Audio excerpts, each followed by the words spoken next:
imaginaba que después de 40 años de aquella gesta del Rosariazo íbamos a estar preguntándole cómo fue. No, lo que tengo a mi favor es que todavía vivo, sigo militando, no he abandonado, llevo más de 55 años como militante social, hoy soy el presidente nacional del Centro de Jubilados de ATE, que tiene representación en todo el espectro geográfico, tenemos centros en 21 provincias de las 24. En algunas estamos trabajando, bueno, con la creación de los jubilados. Hoy el tema de los jubilados es un tema que está inscripto entre las demandas más importantes del movimiento obrero, porque el problema de los jubilados no es un tema de los jubilados, es un tema del movimiento sindical, porque los jóvenes de hoy mañana van a ser jubilados. Por eso estamos demandando una nueva ley previsional que contemple las prescripciones que establece la Constitución Nacional en cuanto a las garantías que tenemos los argentinos para tener un ingreso que nos permita vivir con la dignidad que nos permiten haber aportado por más de 30 o 40 años al esfuerzo nacional. ¿A dónde estaba en 1969? ¿Cómo la pasó? Yo fui elegido en la CGT de Rosario, fui elegido en este sindicato a los 22 años, cuando ganó el gobierno Frondizi en el 59, asumimos el 7 de enero del 59, hay que tener en cuenta que a los pocos días, el 14 y el 15, fue la huelga histórica del Frigorífico Nacional Lisandro de la Torre.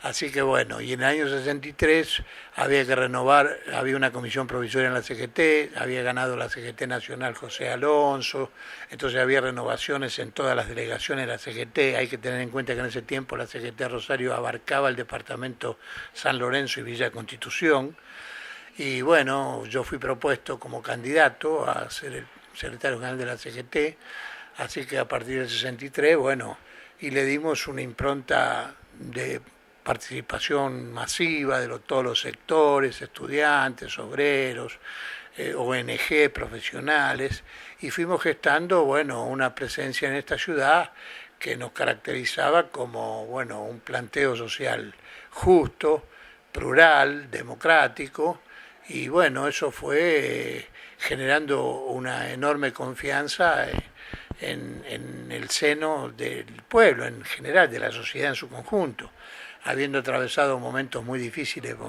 como en el año 64, que hubo un plenario obrero en el sindicato cervecero, en el salón que hoy no existe más, en la Avenida Alberdi, hubo un enfrentamiento político entre sectores estudiantiles y grupos políticos de la izquierda, hubo 3 muertos que todavía recordamos con mucho afecto, Minitelo, que era un militante del Sindicato de la Madera, Giardina, que era un joven de la juventud peronista muy valioso, y Bertoglio, que era un chico también militante.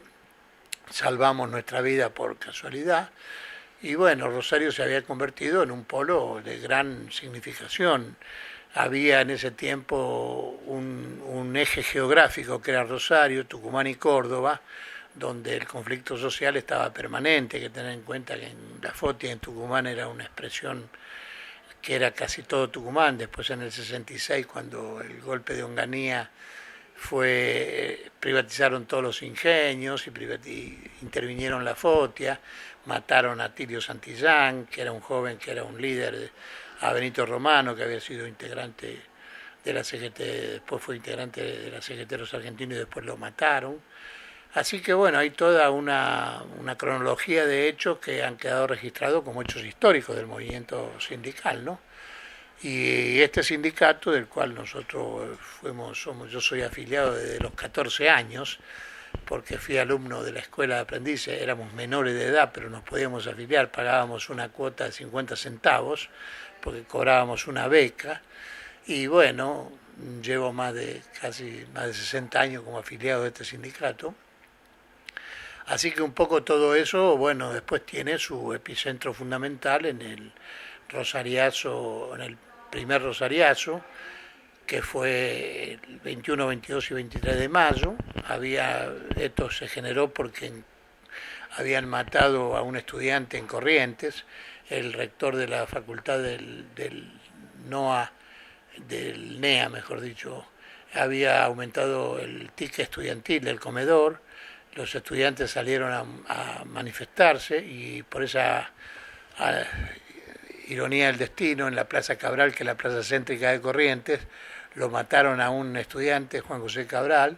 Se hizo una marcha del silencio. Raimundo Ongaro, que era el secretario de la CGT Nacional, mi compañero de siempre, me mandó a que yo participara. Yo fui con 2 estudiantes de acá de esta ciudad, Walter Pereira, que era del FEN, y el chico Fernando Lagruta, que después estuvo asesinado por el proceso, genocida, que era del integralismo, que era el grupo social cristiano, para definirlo más o menos ideológicamente.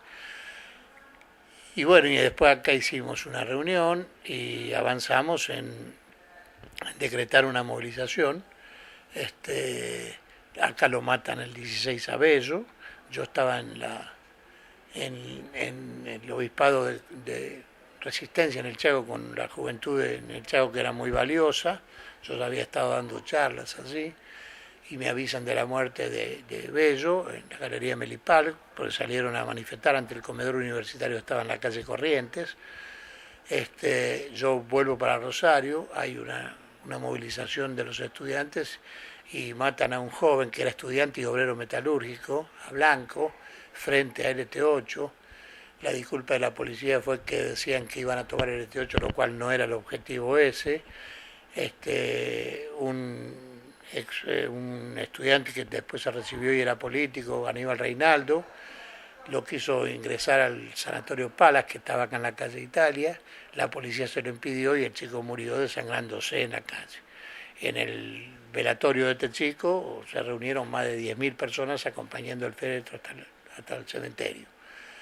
Así que bueno, esos hechos han quedado registrados como los hechos de masas más importantes. Después, en septiembre, un conflicto ferroviario por una suspensión de 2 compañeros que eran militantes sindicales. La Unión Ferroviaria estaba intervenida. Se llamó una asamblea, se autoconvocó una asamblea en la Unión Ferroviaria. Yo participé en mi carácter de secretario de la CGT. Ellos decidieron un paro. Traspolamos eso a un plenario de todos los sindicatos de esta ciudad. Se resolvió hacer un paro general con movilización. En ese tiempo no sé si la palabra correcta es esa, pero inauguramos un nuevo mecanismo de protesta, que ya no era el paro como se decía dominguero, sino que convocábamos a la ciudad, o dividíamos a la ciudad en zonas, y convocábamos desde las 10 de la mañana a encontrarse en determinados lugares todos los sectores organizados de cada zona para confluir en el centro. Eso produjo una represión y bueno, se lanzó allí el paro de septiembre, que fue el segundo rosariazo, que tuvo también una connotación social muy importante.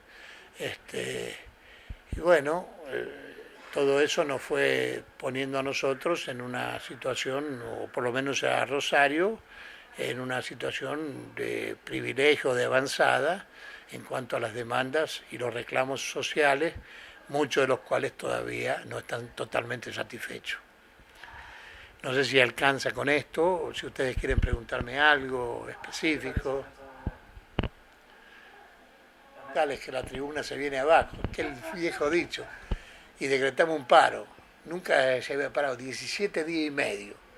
Entonces después fuimos a negociar con el frondicismo que estaba en ese momento, y negociamos con yo lo digo en el libro, no me acuerdo el nombre ahora, con un secretario del frondicismo, y conseguimos que lo relevaran a de Gorila, y aparte nos pagaron los 17 días y medio de paro. Entonces yo me convertí en un líder joven, pero un líder, pero yo todavía no. Entonces eso me obligó a empezar a leer. Entonces teníamos un líder que era Alberto Belloni, que era un cuadro de primer nivel, un hombre de izquierda, que había estado vinculado al grupo de lo que era La Siringa, el grupo de Abelardo Ramos. Bueno, así que empezamos a leer, a entender, a capacitarnos, y bueno, y esa fue la forma en que asumimos eso, y yo no he hecho en mi vida otra cosa más que ser un militante sindical hasta ahora, ¿no? ¿Cuántos años tenías, Jorge? Perdón, Héctor. Yo tenía casi 23 años en ese tiempo. 23 años. Sí. Así que yo había hecho el servicio militar en el año 54, Este, Como que se unió el obrero con el estudiante, sí, ¿no? sí, Tenías esa la fue misma una... edad que los estudiantes. Y aparte el haber hecho esa alianza con los estudiantes, que le llamamos el CROE, la Comisión de Relaciones Obrero Estudiantiles, esa era la sigla, fue una avanzada porque se hablaba tanto de la unidad obrero estudiantil, de la unidad con los obreros del campo. Acá intentamos también, acá estaba la representación de la FATRE, pero no tenía mucha representación, tenía la estructura, pero no tenía gente activa, por eso. Y bueno, teníamos un equipo de asesores muy jóvenes, muy valiosos. Uno de ellos fue muerto, el negro Lescano, que la dictadura lo llevó por la circunvalación, lo mataron. Y yo cuento un hecho, yo había estado en Chile, en una charla en Chile, la organización de los empleados públicos son empleados fiscales, nosotros somos empleados del Estado, y a un dirigente muy valioso de Chile, Tucamel Gipene, le pasó lo mismo, lo subieron en un auto, lo sacaron por la afuera de Chile y lo degollaron. Así que hay historias que son vividas, que no son cosas que uno cuenta porque no solo las leyó, sino que... Y hoy seguimos tratando de ayudar en esto, de que bueno, yo nunca creía, yo decía como una ironía el destino, cuando era activo y joven, yo no voy a terminar siendo presidente del centro de jubilados. Y un día me llamaron de Buenos Aires, había una falencia en el centro y me pidieron que la persona encargada para resolver esto era yo, y estoy, bueno, ahora tengo mandato hasta el 2011. Después no sé qué voy a hacer porque tengo algunos problemas con mi salud, esto de viajar a Buenos Aires toda la semana es un problema, pero no hemos perdido ni las ganas, ni la voluntad, ni los valores, ni los principios que han sido patrimonio de toda nuestra gestión al frente de los trabajadores. Es decir, no nos hemos enriquecido, hemos trabajado siempre como vivimos, hablamos como vivimos realmente. Así que, bueno, de lo cual yo me siento feliz porque creo que la gente hoy que tiene mucho cuestionamiento con los dirigentes sociales y políticos, a veces iguala a todos, pero yo creo que hay muchos hombres que dieron la vida, mujeres que han trabajado y han peleado por esto, y yo creo que hay una reserva moral y ética que es la que está hoy expresando un poco la CTA y que es la que realmente la gente está visualizando como una expresión genuina de los intereses de la clase obrera. Sin duda está dando cuenta también de una generación que peleó y que luchó y que sigue luchando, eh, bueno, por un país mejor, ¿verdad? Sí, por supuesto, cuando nosotros recuperamos el sindicato, yo ya lo conocía a Víctor de Genaro, que es un poco mi alumno, mi compañero, mi amigo, a Germán Abdala, que se nos murió lamentablemente, que era un cuadro excelente, que fue diputado, que implementó la ley de paritarias en el Estado. Y ahí con ello, bueno, pudimos recuperar en el 84 nuestro sindicato nacional y desde allí hoy seguimos, bueno, planteando políticas muy claras en defensa de los intereses de los trabajadores del Estado, ¿no? Sean estos de carácter nacional en cada provincia, e integramos y somos parte, aparte de haber sido creadores de la CTA, como una herramienta de participación y de protagonismo de todos los pensamientos y segmentos que tiene en su diversidad el movimiento sindical. Así que la pelea sigue, cada día nos enfrentamos con un problema distinto, frente a la globalización, frente a la crisis, frente a los grandes modelos de un sindicalismo que tiene más que ver con los intereses patronales que con los intereses de la gente en particular.